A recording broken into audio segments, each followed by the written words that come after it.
الرحمن الرحیم۔ صحیح بخاری حدیث نمبر 596۔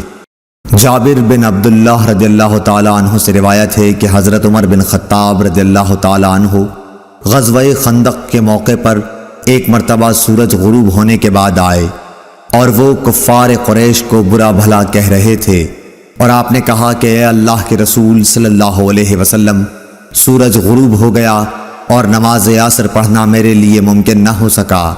اس پر رسول کریم صلی اللہ علیہ وسلم نے فرمایا کہ نماز میں نے بھی نہیں پڑھی۔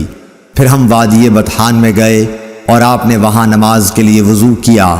ہم نے بھی وضو بنایا۔ اس وقت سورج ڈوب چکا تھا۔ پہلے آپ نے عصر پڑھائی، اس کے بعد مغرب کی نماز پڑھی۔